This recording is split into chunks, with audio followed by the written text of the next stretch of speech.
Kia ora koutou. Before I start, I just want to acknowledge some people that make this possible out in the field, because although I do a fair bit of the work, there's a team of people behind it as well. Shane Dipporn, which is one of my colleagues that does a lot of work with me out in the field, which is quite significant to making sure that things get done on the ground. And also Rod Dixon, that's been involved with the Pouri Rakete project from the start. And without his knowledge with pest control, we probably wouldn't be at a stage we are today. So thanks very much. And also Sue Maxwell, I think she just walked out. She's one of the farmers on that we do on the Pouri Rakete project too. So I'd just like to acknowledge you. So my talk is about just what's going on the ground with regards to the trapping, as well as some wireless stuff that we do out in the field, and some of the techniques that we've implemented to be able to get to low-cost, wide-scale pest control out in farmland.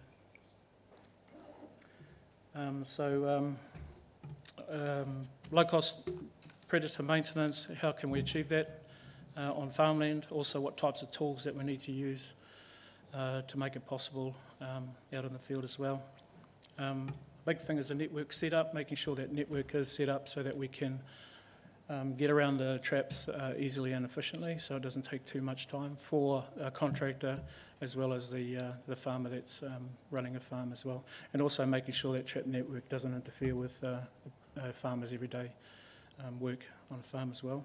And also data collection, how we use the data collection, and how that data collection management can actually refine the network over time as well.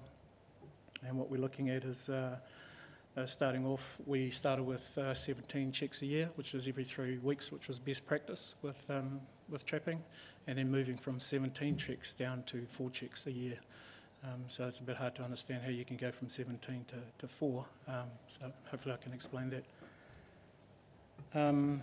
I've got a flick through, I've only got 20 minutes, so I can talk about this stuff for hours with regards to pest control. So if anyone needs any questions later on, I am on the panel as well as, going to be around for the next couple of days as well, so just tap me on the shoulder. So a big thing with the maintenance side, when you go into maintenance with your wide-scale pest control, is the ability to be able to get around the farms. So all farms have already got farm tracks, okay? It's a no-brainer.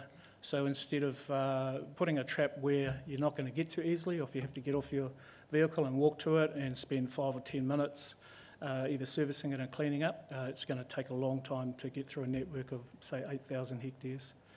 So the ability to be able to drive a side-by-side or a quad bike or a two-wheeler to get around your network is the key to making sure that you can get low-cost maintenance on farmland.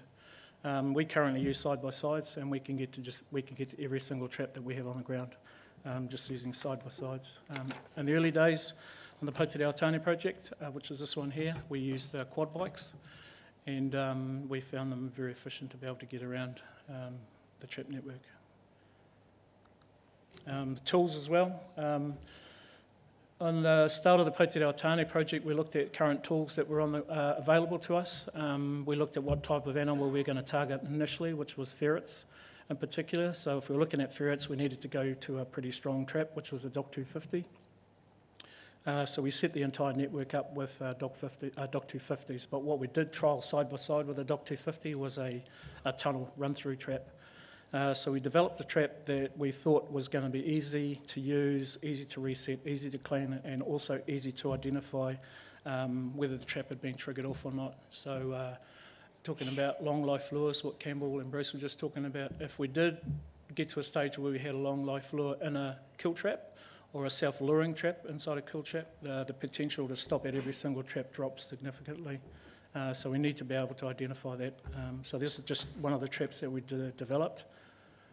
On the left, we just tied a bit of string to the kill plate on a DOC 250. So when it went down, the flag shot up, so that told us whether or not that trap had been set off. So pretty simple.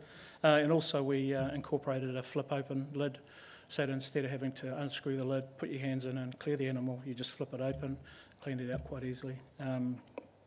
So to service one of these traps in the field probably took about 30 seconds maximum. Sometimes you could be a bit quicker. And also, if the trap hadn't been triggered off, you don't need to stop there at all. So if your network is still set and ready to go, you don't really need to stop it at all, just keep going to the next one. So that significantly reduced the time that we were spending on the network. This is the trap setup network we have at the Pouri Rakete project. There's approximately 700 traps on the ground, all Dock 250s, and also we have some TIMS traps on the ground as well. So if you can see there, they are all on farm tracks. Every single one of those traps is on a farm track, so you drive past it. So the farmer actually drives past all our traps every day in their day-to-day job, which is a key to managing maintenance over time. And then what we did here was we looked at the target species, which is mustelids and cats as well. So we set the network up so that all our traps overlapped with their home range. So the thinking here is not about taking the trap to the animal, but about bringing the animal to the trap. So we're thinking here is that if we can have a trap network set up where all our traps intersect with their home range, you don't necessarily have to go into their habitat to chase a ferret or a stoat or even a cat. So that's probably typically a home range for a ferret or mustelids. And then also if you're looking at cat control on your property as well, the same thing applies there as well. So for cats, obviously have a bigger home range, and making sure that your trap network intersects with their home range as well. So although we see quite a few open space areas, the idea is over time, sooner or later, a mustelid or a cat will encounter one of your traps. It might take 2 weeks, it might take 2 months, it might even take 12 months, but the idea is if you've got a really good infrastructure on the ground, your traps are located in good places like this, you're going to get it sooner or later. So that's where the thinking comes, and not taking the trap to the animal, but bringing the animal to the trap over time. This is about 8,000 hectares. So for one of my guys, say for Shane, if he had to go up there this month, which he's going to, for him to service 700 traps over 8,000 hectares can take him about 4 to 3 days, depending on what he's doing. If he's doing a complete service, probably 4 days. If he's just doing a whip through and check and cleaning traps and resetting, to do that, it'll probably only take him 3 days. So, that's quite a lot of time saving for one person to service all those traps. And they are set up as a loop. So you start from point A, you can do probably 300 traps, and you don't go back on your tracks through those loops. So, and this is just a typical farm. Typical farm traps are all set up the same. Network checks and data collection. Initially, between 2011 and 2014, we did 17 checks a year. What we were trying to do is, with our data, is to look at the trends based on the animals' activity getting caught in our traps over time. So we ran that trial with that, and then in 2015 we reduced our checks from 17 checks a year to, we thought 4 checks a year is probably enough in that 8,000 hectares. So January was a check. We'd go and service the traps. We'd do one in April, we'd do one in June, and then we do another one in November, which is just due now. So between June and November, there's quite a few months in there, and we found that through the winter periods, our traps virtually didn't do anything at all. So instead of going to them every 3 months or every 3 weeks or every month, you're better off to just leave them alone, don't do anything with them, and then come November, you just rock up, service your whole network, make sure everything's going again, and they're open for business for the very busy period. And we're trialling that now. We started in 2015, so we're just about to finish off our check now in November 2017, and we'll continue this trial for the next 2 or 3 years to see whether or not we're going to get enough catches over time. Yeah. So again, about reducing the amount of cost with regards to labour is a big thing to get to low cost pest control. So Cape to City, so now what we're trying to do here is just transfer that knowledge from the Pouri Rakete project over to the Cape to City project. So we got a lot of learnings out of the Pouri Rakete project, and it's just about taking those learnings over to the Cape to City project. It's approximately 28,300 hectares in total, which is going from 8,000 hectares to 23,000 hectares. When we first looked at it, we thought this is a big job. And what we had to do was do all the control over those that 28,000 hectares, and also lay traps out as well. There's 160 properties within that footprint, so again, there's that community engagement that we need to do with farmers. The Pouri Rakete project, there's about four people we need to engage with, so again, there was a big job for us to be able to have the discussions with all the farmers within the footprint and get them involved and get them on board, which was time-consuming initially, so you need to spend a lot of time on that. I think the more time you spend on the community engagement with regards to farmers, face-to-face, you've got to have those face-to-face conversations as well. We found that we got everyone on board quite well. There's 3 small communities as well, so being able to manage those small communities with regards to their pet cats and their pet dogs as well, getting caught up in our trap network. Spent a lot of time with that as well, trying to just have that conversation about we're not trying to trap every single cat, pet cats are safe, we're only looking at feral cats and mustelids, and whether or not they're small dogs can get into our traps and get caught up. Currently there's about 3,100 traps on the ground. They're all, half of them a new design that we're looking at as well. The design's out the front there. What we've done is we've developed a powerful trap that's going to kill ferrets as well as... they can kill cats, they're not designed for cats, they're NOAC tested for ferrets. So we went through the whole NOAC process to be able to have something that's going to be easy to use, easy to deploy, and also that's going to be ethically kill ferrets quite well. And this trap does it. The trap that I'll talk about later is 4 times stronger than a Dog 250. So if you had anything to do with Dog 250s, they're very powerful traps anyway. So to be able to have a trap that's actually 4 times stronger than that is quite an achievement, I think. This is just an overview on what's happening. A lot of stuff's going on within the Cape City footprint. We have camera monitoring that we do pre and post detection for our cat control. We also do, we're having running three trials with toxoplasmosis as well on 6 different farms, 3 control farms and 3 non-control. Like Campbell was saying before, we're looking at whether or not we can either reduce toxoplasmosis on farmland or actually eradicate toxoplasmosis by getting rid of feral cats on farms. And that'll be a significant saving to farmers over time. Feral cat trapping, we do a lot of feral cat trapping. Our main control on the Cape City is around feral cats, and we're finding that we're getting about 6 to 8 cats to every ferret that we trap across the Cape City project. I think within this footprint we're up to about just under 400 feral cats. We think that by the time we're finished we'll probably get close to around 500 feral cats on the footprint, which is quite a lot. I'm not sure if that's a lot, but in our farmland we think it's a very lot of cats. Long life lures are talked about as well. Obviously if we don't have a long life lure or a self-refreshing lure, we already know what we can use that will catch rats and stoats and ferrets. So I think maybe the thinking is twofold. One around a long life lure that lasts for a long time, but also a lure that lasts, that can refresh itself over time. And as we know, and we've noticed this on some of our trap network as well, when we go and refresh our long life lure, we find that we actually get more catches and that first initial refreshment as we do over time, over the 3 to 4 months. So some really good stuff going on within that space. Wireless was talked about again with Bruce and Campbell.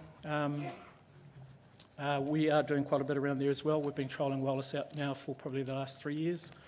And some of the stuff's looking good, really good. There is a place for it, I think, for live capture, definitely. And also there is a place for it, I think, probably within forested areas where you can't get to areas easily.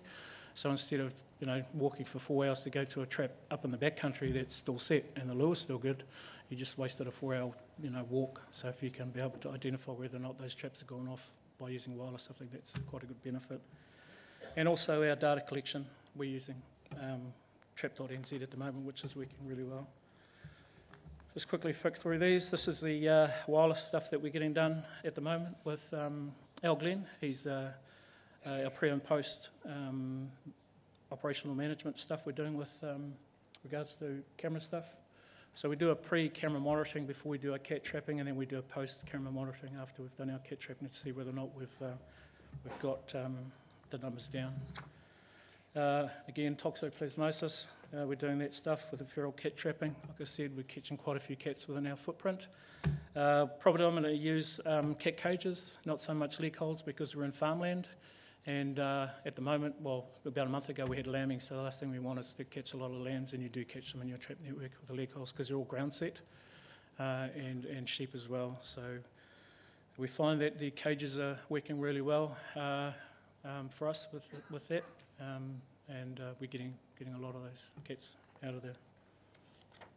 off the farmlands.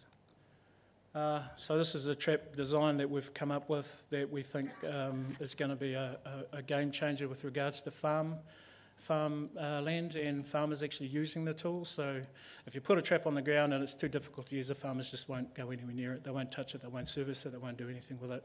And I feel that this trap that we're using at the moment, that we're trialling out, we've got 1,000 of these units on the ground. They're very simple to use, they're very easy to clean. They're very powerful, so we know that whatever's going to go in them is going to get nailed. So if anyone's interested, they're out the front there. So we're looking at deploying quite a lot of these out in the field. Again, trap.nz, I think Peter's got a talk on that stuff later, so I won't touch too much on it. But for us, going from a hard copy notebook to an iPad on a side-by-side is quite a big leap. Of faith really to know whether or not your data is actually going to where it's going to go, and actually it's going to be easy to use out in the field. There are some little niggly things that we need to sort out with regards to using it out in the field, but we certainly find that it's a game changer for data collection, and if we have a regional predator controlled data network there, I think that'll be really good as well. So everybody's information going into one source is going to be a good thing. And lastly, large-scale, low-cost farming and predator control. Is it possible? Definitely think it's possible, 100%. At the moment, like I say, Cape City, we have 3,100 traps on the ground. Pouri Rakete, there's about 700 traps on the ground, and we seem to be managing that low cost, getting around the traps pretty easily with the traps we're using, as well as using a long life lure. Pouri Rakete is where it started. That's where we got to with the Cape City project, and all those learnings we transferred over to the Cape City project, and we're still learning at the moment, so we're still in R&D, so lots of things to learn, still making some mistakes, dealing with traps on the ground, animals, and also farmers. And again, the trap layout, like I said, the trap layout is key to making sure you get low cost. If it takes you too long to get to the trap, if you have to actually walk to a trap, any of those traps, any time spent walking is not good for wide-scale pest control. And farmers spend all their time on quad bikes with dogs, and the last thing they want to do is get off their quad bike, walk for 2 or 3 minutes, check a trap and find out there's nothing in it, and then go and get back on their quad bike and move on. So it's all about visually seeing that whether or not the trap has been sprung off or it's set. So day one, they may walk past there and see that it's sprung off and not do anything, but day 2, they'll see it again. Day 3, they'll get annoyed with it because it's sprung off, and then they'll actually interact with it, reset it, and clean it out. So it's about trapping, doing your pest control over time as opposed to chasing down every single, hedgehog, rat, stoat, or ferret. Yeah, and that's me. Thanks very much. Like I said, I'll be available to talk to and stuff like that. Thank you.